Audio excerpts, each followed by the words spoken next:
지난 5월 서울대학교에서 우리나라 국민들의 정신 건강에 대한 자료를 내놨습니다. 두 가지 이목을 끄는 수치가 있었는데, 지난 1년 동안 건강에 영향을 줄 만큼 아주 심각한 스트레스를 경험한 적이 있느냐? 그랬더니 우리나라 국민들의 47.1%가 그렇다고 대답했습니다. 또 하나 눈길을 끄는 것은 내가 현재 내 마음이 아주 오랫동안 지속되는 장기적 울분 상태이냐라고 질문을 했을 때 우리나라 국민들의 54.9%가 그렇다라고 대답을 했습니다. 근데 이 수치가 1년 전에 비하면 5.7% 증가를 한 거예요. 그러니까 우리나라 국민들은 그냥 거의 한 60% 가까운 사람들이 울분 상태, 분노와 막 그 마음 속에 뭔가 막 그 굉장한 격한 감정들을 가지고 산다는 거예요. 그러니까 왜 그렇게 됐느냐 물었더니 1위가 사회 분위기가 나를 힘들게 한다. 두 번째, 타인의 시선이 나를 힘들게 한다. 이 대답이 제일 많았어요. 그러니까 이 말을 저는 어떻게 해석하냐면, 나라고 하는 인생을 둘러싸고 있는 내 삶의 현실들이 녹록지 않고 내가 어떻게 할 수 없는 상황이다 보니 힘들다, 그런 얘기거든요. 여러분, 우리는 우리 앞에 펼쳐지는 상황, 이걸 다른 말로 현실이라고 해요. 이 현실에 늘 짓눌려 사는 사람이 많습니다. 인간은 현실을 무시하고 살 수는 없어요. 그렇다고 해서 하나님께서 우리에게 주어진 상황과 현실에 우리가 눌려 살고 끌려다니기를 원하시지 않습니다. 하나님은 우리가 어떤 상황과 마주하는 현실 앞에서도 그것을 극복하기를 원하실 거예요. 근데 우리는 어찌하다 보니 날마다 현실에 눌리고 현실에 안주하고 현실에서 불행과 낙담을 합니다. 이걸 어떻게 극복할 수 있을까?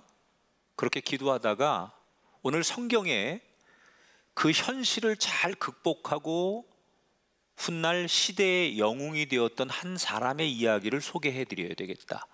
그가 바로 사사기 6장에 등장하는 기드온이라고 하는 사람이에요. 이 기드온 시대는 이스라엘 민족이 미디안의 지배를 받고 있을 때입니다. 왜? 그들이 가나안 땅에 들어와서 처음에는 하나님의 은혜로 하나님이 이렇게 우리를 출애굽시켜 주시고 하나님 때문에 우리가 여기까지 왔어, 이렇게 처음엔 잘 살았어요. 근데 시간이 점점 지나면서 그들은 하나님의 은혜를 망각하고 오히려 그 가나안 땅에 살고 있는 원주민들을 따라서 이방신도 섬기고 우상을 섬기면서 타락하기 시작하죠. 그래서 하나님께서 이스라엘 백성들을 돌려놓으시기 위해서 징계를 내리시는데, 그게 바로 미디안 족속의 지배를 받게 하시는 거예요. 근데 이 미디안 족속은 당시 굉장히 악랄하게 이스라엘을 지배합니다. 어느 정도냐면 아예 이스라엘 사람들이 농사 자체를 짓지 못하게 만들어요. 그러니까 보통 식민 지배를 받아도 농사는 짓고 먹고 살게 해주는데, 이 미디안 족속은 아예 이스라엘 사람들이 농사 자체 짓는 것도 못하게 막을 만큼 악랄하게 지배를 하니까 이스라엘 백성들이 더 이상 버틸 수 없으니까 마지막에 벼랑 끝에 가서는 다시 하나님을 찾게 되는 거예요. 하나님, 우리 좀 제발 살려주세요. 그리고 부르짖으니까 그때서야 하나님께서 이스라엘의 회복을 일으키시려고 한 사람을 부르시는데, 그가 바로 기드온이었습니다. 기드온은 어떤 사람이냐? 당시 므낫세 지파 사람입니다. 다시 말하면 그 마을에 굉장히 유력한 집안의 아들이에요. 그럼 하나님은 시대에 어떤 영웅을 들어 쓰실 때 집안이 좁고 혈통이 있는 사람이기 때문에 기드온을 들어 쓰신 거냐? 그렇지는 않습니다. 집안은 좋고 혈통이 있는 집안인 것은 분명하지만 기드온은 사실 굉장히 소심하고 겁이 많고 특히 두려움이 많았던 사람이에요. 오늘 본문에 보면 그 예를 소개하죠. 어느 날 기드온이 밀을 타작하는데 넓은 마당이 아닌 좁은 포도주 틀에 들어가서 밀을 타작하고 있다, 이렇게 소개를 합니다. 왜 그러느냐? 혹시 이 밀농사를 지금 타작하는데 미디안 사람들에게 들키면 이 모든 것을 빼앗길까 봐 숨어서 이렇게 밀을 타작하는 거예요. 그러니까 굉장히 사실 두려움도 많고 겁도 많고 소심한 사람이라는 것을 성경이 소개하는 거죠. 그런데 이렇게 몰래 숨어서 밀을 타작하고 있는 기드온에게 하나님이 한 천사를 보내셔서 기드온에게 이런 말씀을 전하십니다. 그게 오늘 12절 나오는 내용이에요. 큰 용사여, 여호와께서 너와 함께 계시도다. 자, 조금 모순된 얘기입니다. 지금 제가 기드온을 소개해 드렸듯이 기드온은 겁쟁이, 소심하고 두려움이 많은 사람인데 하나님은 떡하니 기드온을 뭐라고 불러요? 큰 용사야, 여호와 하나님께서 너와 함께 계시는 걸 알아라. 기드온이 자기를 그렇게 부르는 것 자체가 기가 막힌 거예요. 그래서 기드온이 이렇게 천사에게 항변합니다. 말도 안 되는 소리 하지 마십시오. 하나님이 진짜 나와 함께 하신다면 어떻게 내가 이렇게 비참한 삶을 살겠습니까? 하나님이 우리 이스라엘 민족 백성들과 함께 하시는 하나님이라면 우리가 어떻게 이렇게 미디안의 지배를 받고 고통을 받을 수 있습니까? 하나님이 어디 우리와 함께 하는 겁니까? 이게 하나님이 함께 하는 증거입니까? 그러면서 따지기 시작하는 거예요. 그런 기드온의 무례하고, 사실은 그들이 미디안의 지배를 받는 것은 하나님이 하신 게 아니고 그들이 타락했기 때문에 그들이 받는 벌이잖아요.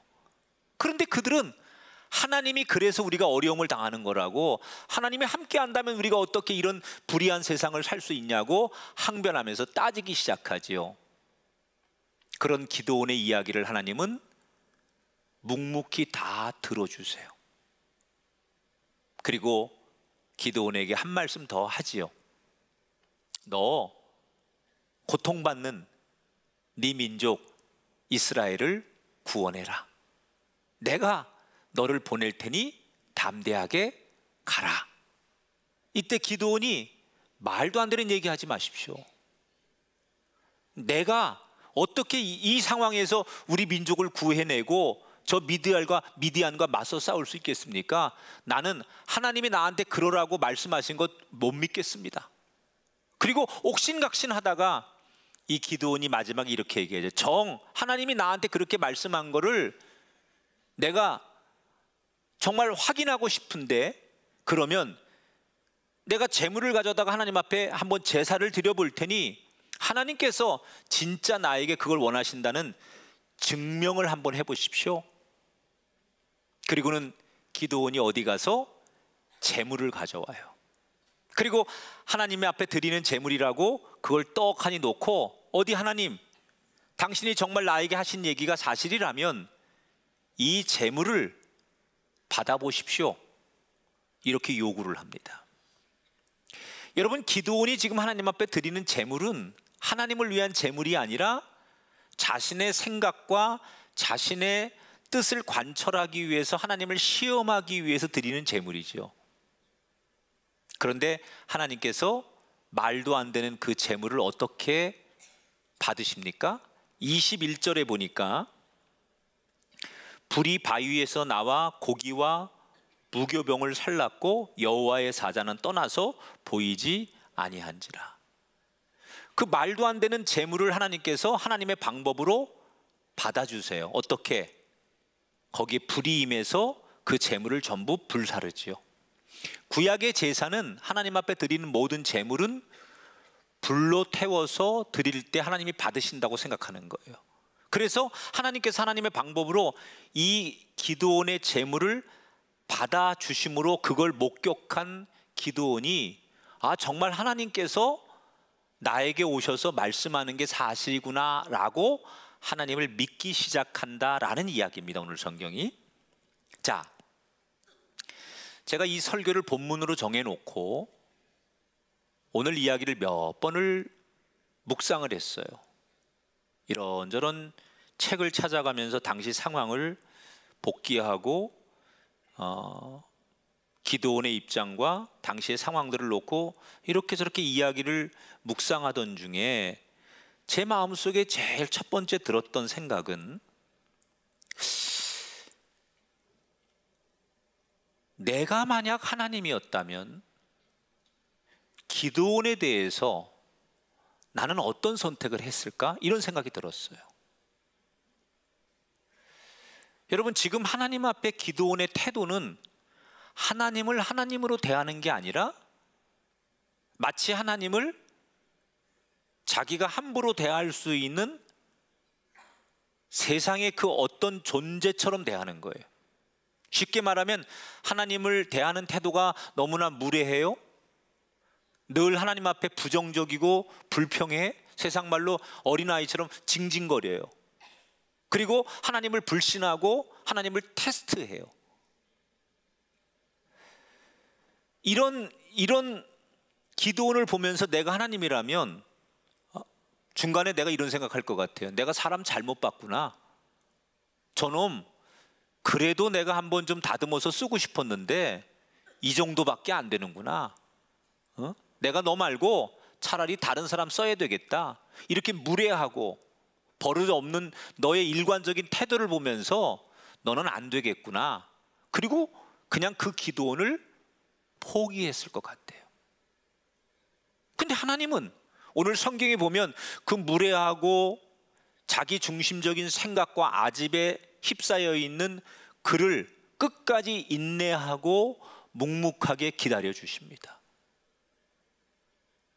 왜 그러셨을까요? 왜 하나님이 말도 안 되는 그의 요구와 그의 태도를 그냥 한없이 기다려 주셨을까요?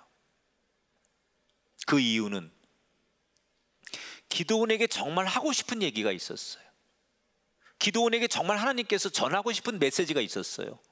아직 그 메시지를 안 전했어요. 그래서 그 메시지를 전할 때까지 하나님은 말도 안 되는 기드온의 태도와 그의 모든 걸 그냥 묵묵히 기다려 주신 거예요. 그러면 하나님께서 기드온에게 정말 하고 싶었던 얘기가 뭘까?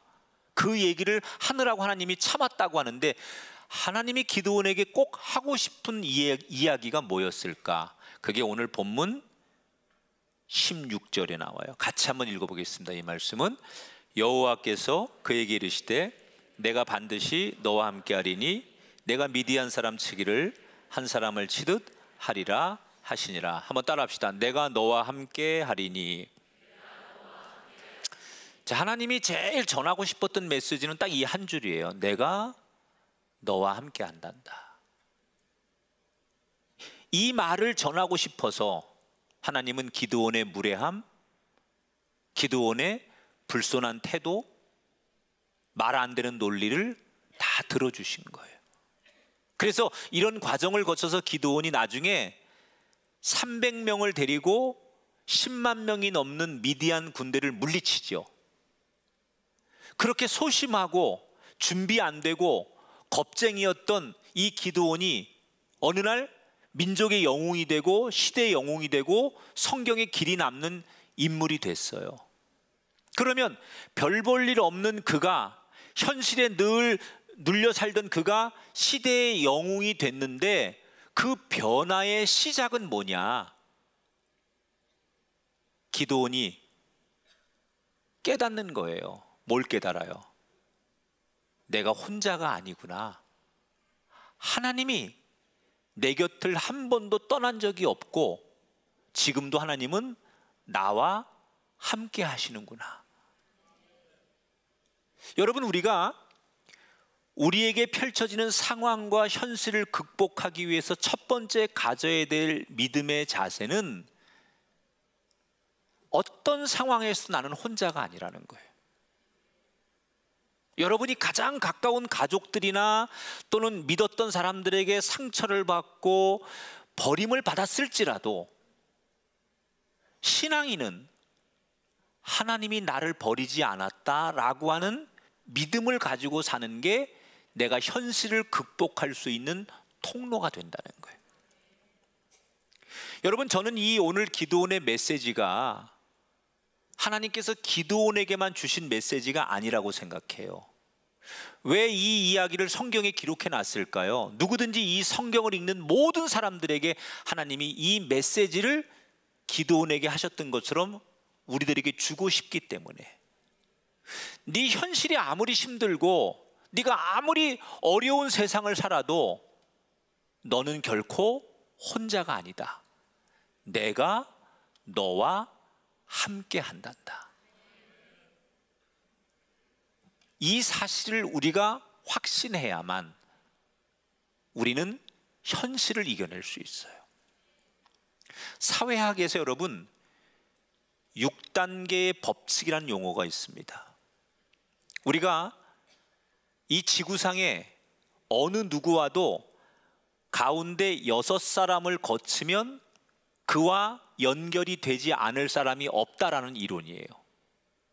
실제로 이런 실험을 했습니다. 얼마 전인데 이것도 한 연구진이 전 세계의 6만 1,000명에게 미션을 주는 거예요. 이 연구진이 지정한 18명의 사람을 전 세계에 놓고 전혀 모르는 그 사람에게 어떻게든 어떤 방법을 동원해서라든 이메일을 보내봐라라는 미션이에요.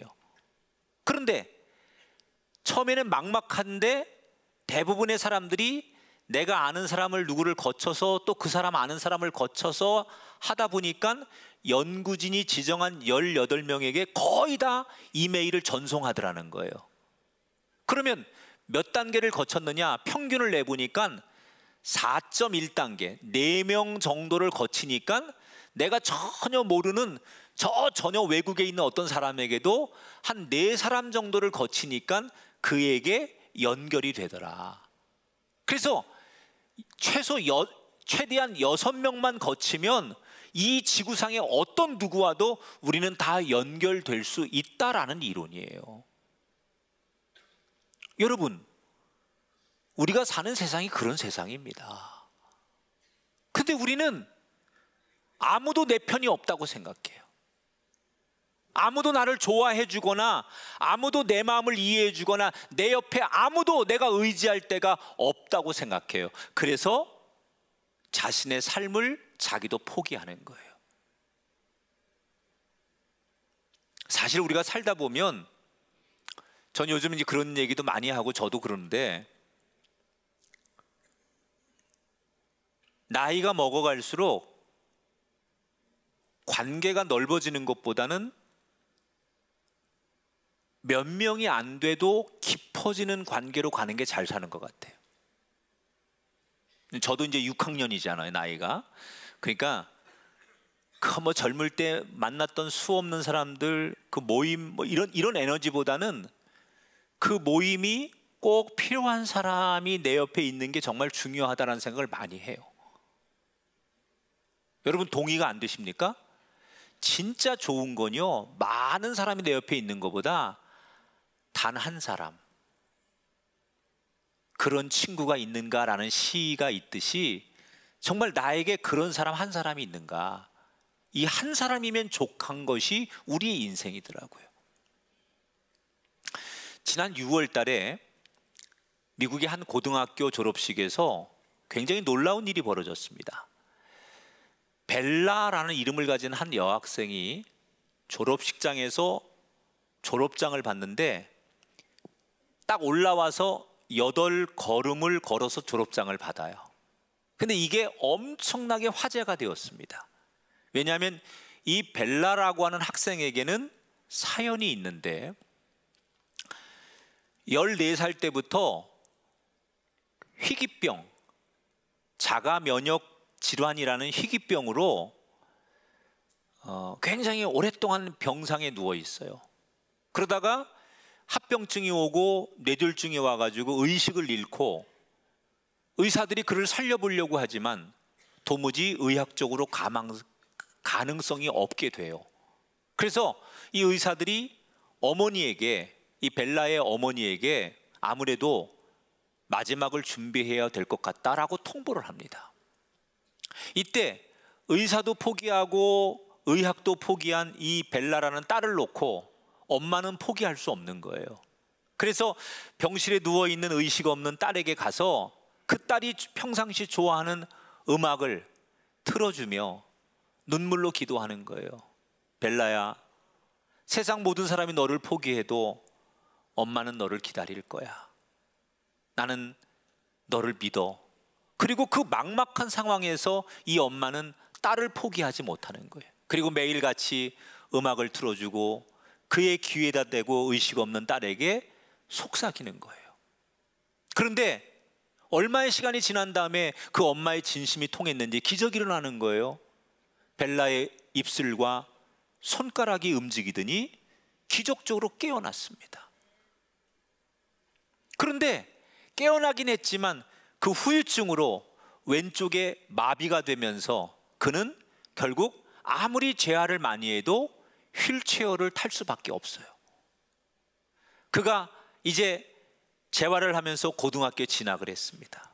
공부와 재활을 고등학교 내내 병행하는 거예요. 지금 상황으로 놓고 보면 벨라라고 하는 학생에게는 최악의 상황입니다.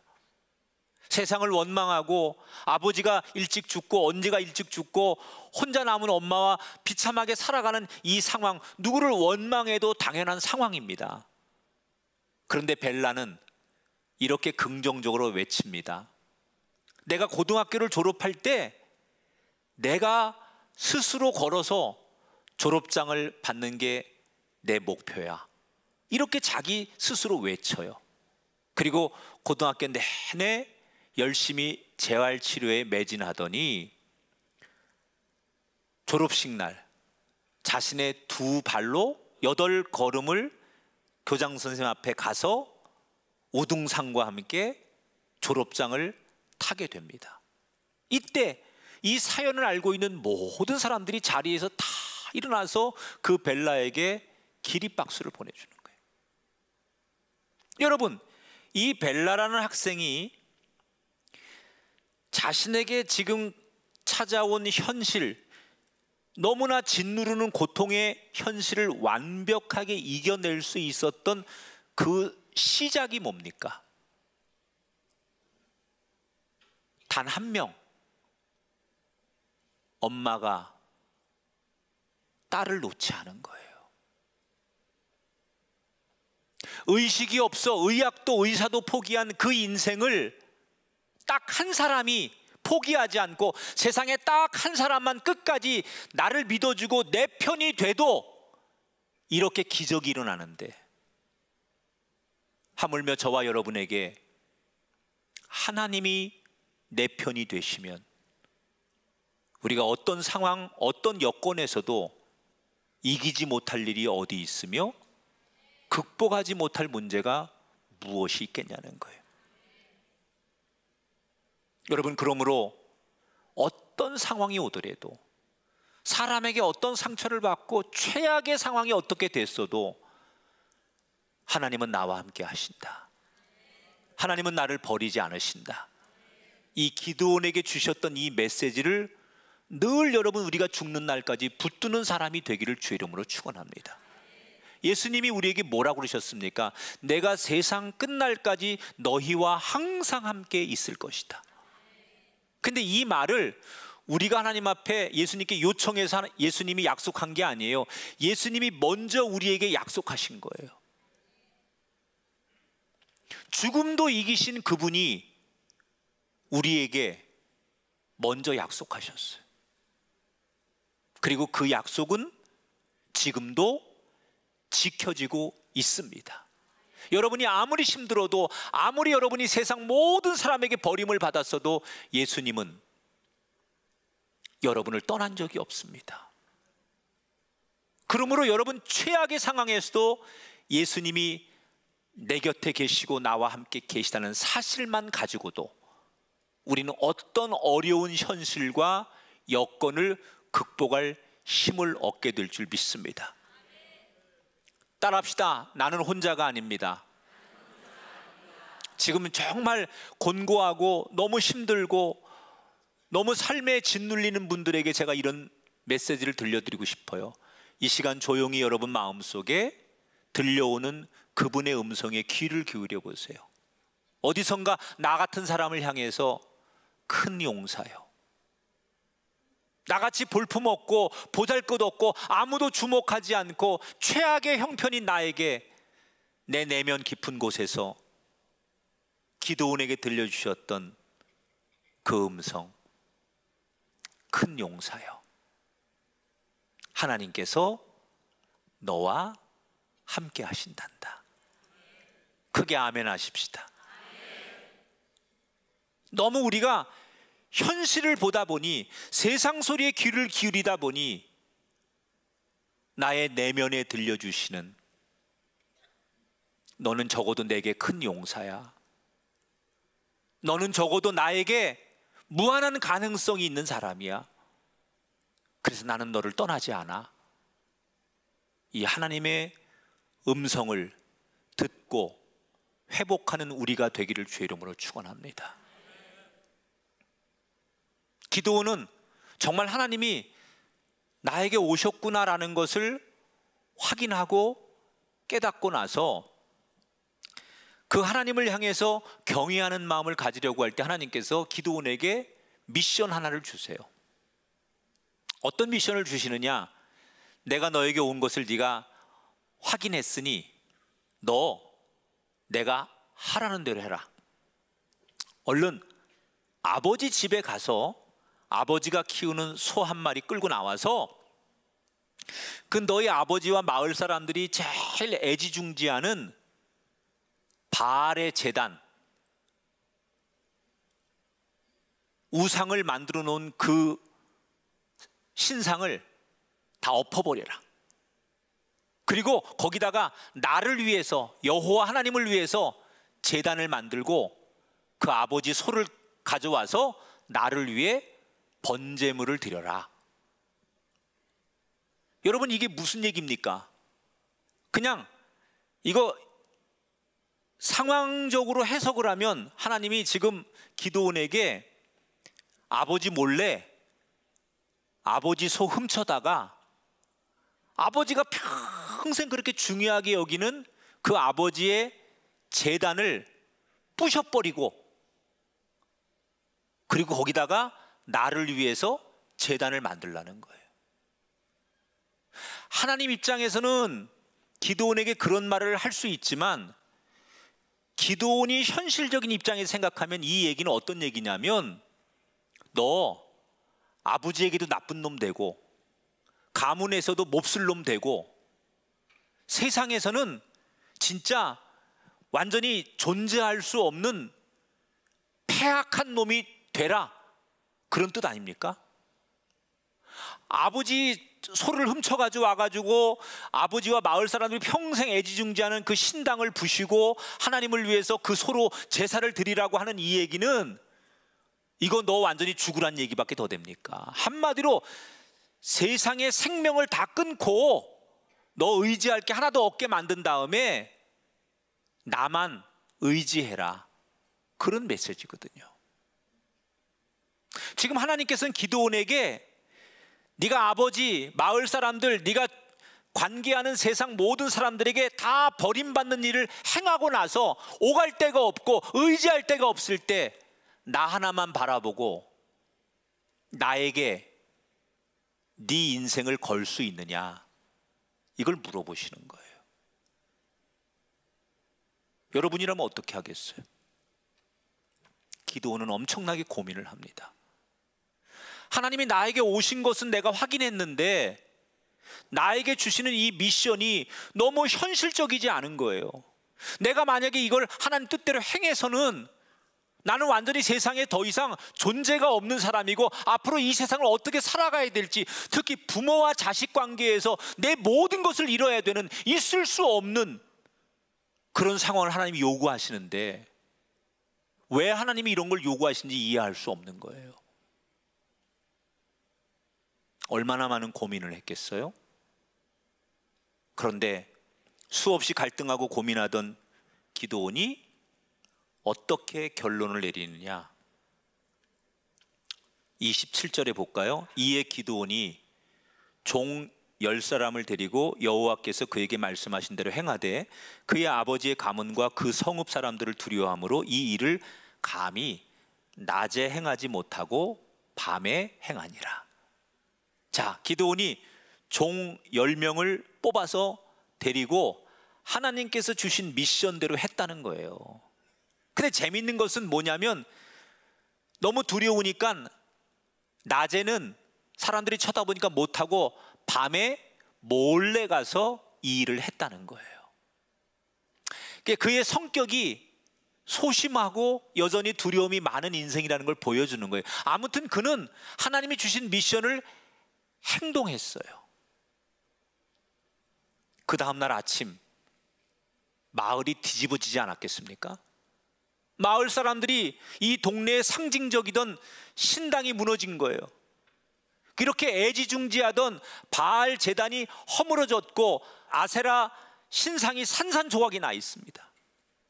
그리고 누군가가 거기다가 여호와 하나님을 위해서 제사를 드리는 흔적이 있는 거예요. 얼마 가지 않아 누가 이 일을 벌였는지 범인을 금방 찾아내게 되지요. 그래서 성난 마을 사람들이 몽둥이와 무기를 들고 기드온의 집으로 찾아가서 그 아버지에게 소리치는 거예요. 당신 아들 기드온을 내놓으시오. 이놈을 용서할 수 없습니다. 이때 아버지가 그 성난 마을 사람들에게 이렇게 얘기합니다. 그래, 바알 신전이 무너졌는데 그 바알 신이 진짜 살아있는 신이라면 자기를 위한 신전을 무너뜨렸는데 그 신이 우리 아들을 알아서 하겠지. 벌을 줘도 죽여도 바알 신이 진짜면 알아서 할 테니 당신들이 피 묻히는 일을 할 필요 없지 않소. 그러면서 아들을 지켜줘요. 그리고 아들에게 어떤 아버지로서 징계도 내리지 않아요. 왜 그랬는지 모르지만 아마 그 위기의 상황에 그래도 아버지니까 그 최악의 상황에 아들을 지키는 아버지의 마음이었을 거라고 생각해요. 이 모든 과정을 지켜보는 기드온 입장에서는 그 바알 제단을 무너뜨리고 마을 사람들이 와서 자기를 죽이겠다고 내놓으라고 협박하고 아버지가 자기를 지켜주는 이 모든 과정을 지켜보는 기드온의 입장에서는 시간이 지나면서 어떤 마음이 들었을까?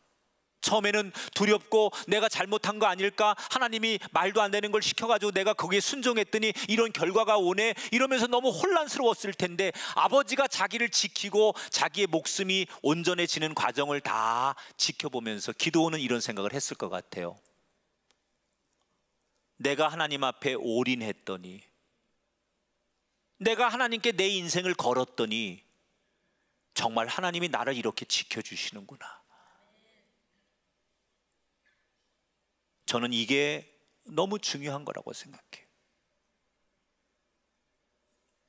지금 기드온은 하나님께로부터 받은 미션이 너무나 위험천만한 일이었어요. 그런데 결국 그 일을 갈등 속에서 해내죠. 그때 기드온이 뭘 생각했겠어요? 모르겠다. 내가 하나님 앞에 내 남은 인생 정말 올인해보자.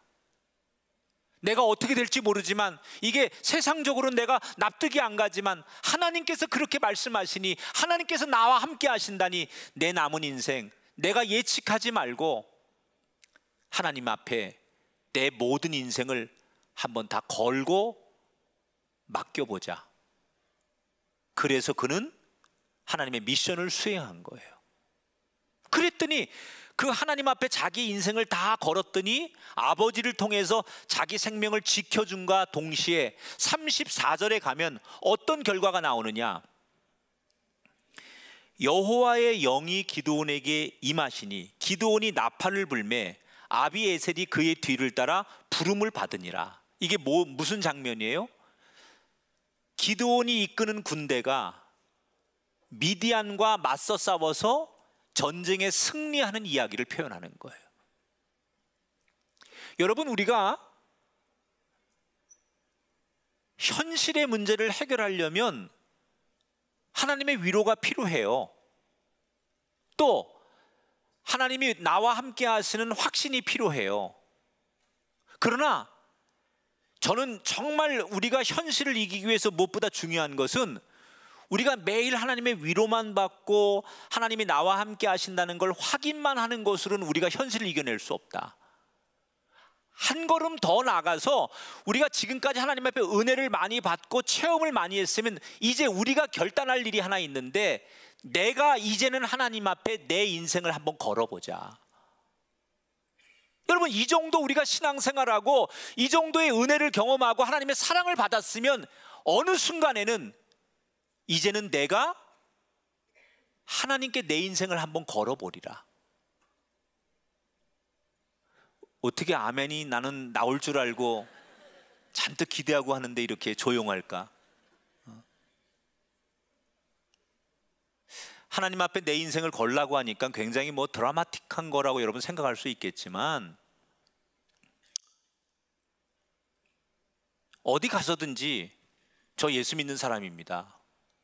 예전에는 거래처 내가 만나는 동료들 모여서 내가 세상에서 손해 안 보려고 예수 믿는 걸 감추고 굳이 그걸 드러내지 않았지만, 하나님 앞에 인생을 거는 사람은 어디 가서 결과와 상관없이 사람이 나를 어떻게 평가하든 당당하게 저 예수 믿는 사람인데요. 그래서 제가 죄송하지만 술은 하지 않겠습니다. 제가 교회 다니는 사람이기 때문에 제가 여기까지만 같이 하겠습니다. 이게 하나님 앞에 인생을 거는 거죠. 여러 가지 여러분 세상에 모임도 많고 세상에 여러 가지 가치가 많지만, 내가 믿는 하나님께 예배하기 위해서 그 시간은 죄송하지만 제가 약속하기 어렵습니다. 다른 시간 주시면 제가 맞추겠습니다. 그러나 제가 주일은 제가 예배하는 시간이기 때문에 그날을 좀 양해해 주십시오라고 당당하게 하나님을 위해서 세상 앞에 자신을 드러내는 것, 저는 그런 것들이 우리가 하나님 앞에 내 인생을 거는 거라고 생각해요. 다른 사람들은 세상의 세상이 가르치는 그런 세상의 교육이나 철학을 가지고 인생의 교훈을 삼지만, 우리는 하나님이 주시는 말씀 한 구절을 가지고 씨름하며 사는 것, 그것이 내가 하나님께 내 인생을 거는 거라고 생각해요. 설리번이라고 하는 미국의 선교사님이 계십니다. 지금으로부터 7년 전에 온 가족들과 함께 남아프리카 공화국에 선교를 위해서 온 가족이 떠났어요. 그래서 그곳에서 아주 어렵게 교회를 개척해서 원주민들을 선교하고 있었습니다. 근데 지난 5월 교회에서 예배를 드리는데 갑자기 무장 괴한들이 들이닥쳐서 이 목사님을 납치한 거예요. 그리고 어딘가 데려가서 눈을 가리고 포박하고 감금한 채 우리 돈으로 3억 원을 요구하기 시작했어요. 너무나 공포스러운 분위기를 만들고 죽이겠다고 협박을 하고, 심지어 돈을 보내지 않으면 가족들도 다 죽일 거라고 이 납치범들은 끝없이 협박을 합니다. 설리반이 목사이긴 하지만 그 상황이 너무나 두려운 거예요.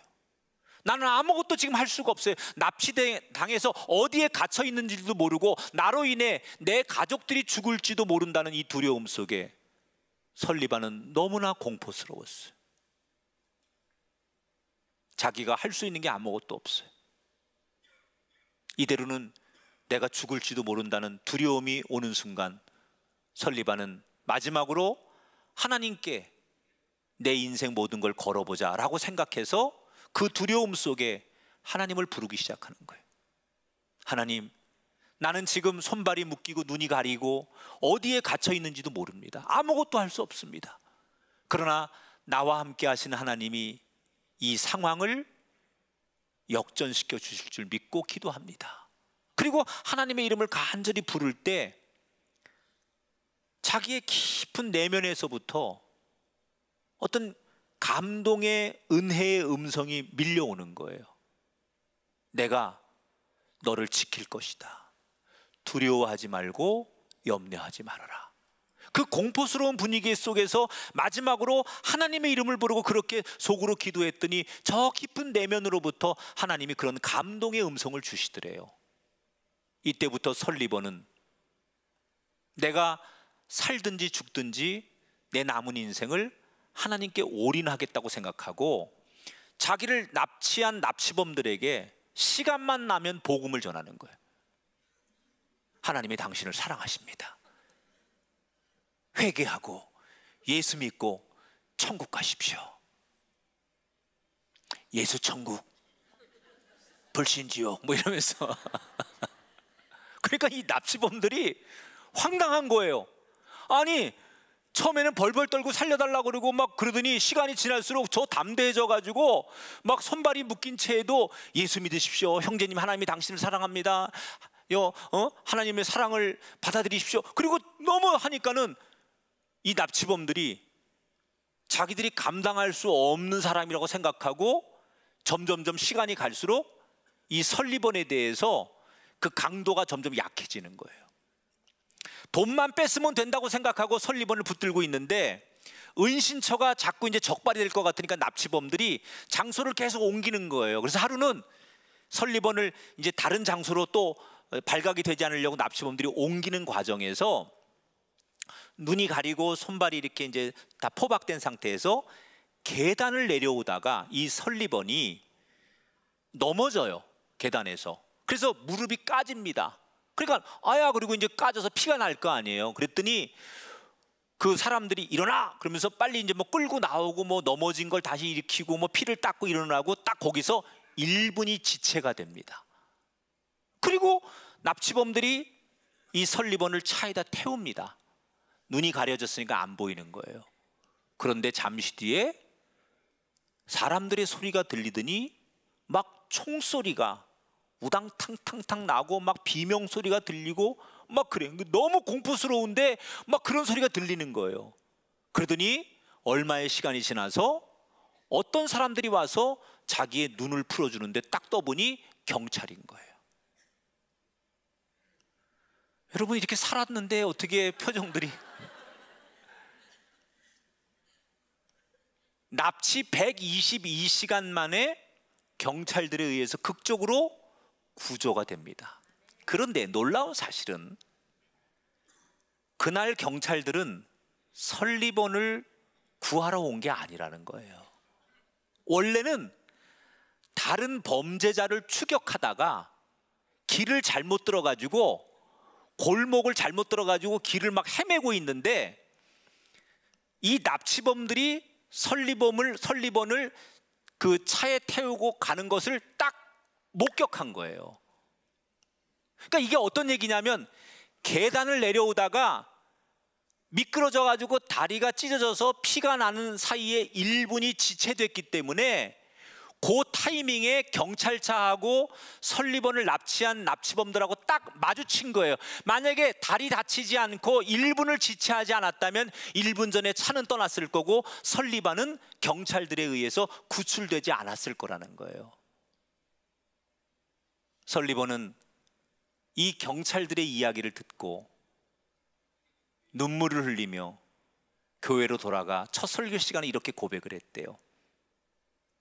내가 하나님이 나와 함께 하심을 믿고 하나님께 내 모든 걸 걸었더니 하나님은 내가 생각할 수 없는 방법으로 나를 살려내셨습니다. 할렐루야. 하나님은 그런 분이에요. 하나님은 적어도 자신을 믿고 자신에게 인생을 거는 어떤 사람들을 끝까지 반드시 도우시는 하나님.